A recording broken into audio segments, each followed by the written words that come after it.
Welcome to YOUCANIC. Today here on YOUCANIC we got a 2019 Kia Forte and the battery's dead, so we can't get into the car.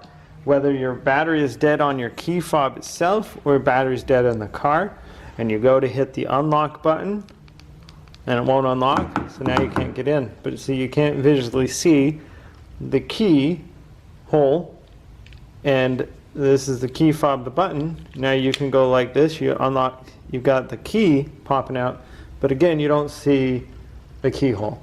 So what you have a little indent right down here in the bottom. If you look in there, there's a little thing, and then what you can do is you just push up in there as you kind of pull the handle out a little bit, and you can pop this cover off. And now we have the keyhole. Put the key in, turn it to unlock, turn to the back to unlock, turn that way to lock.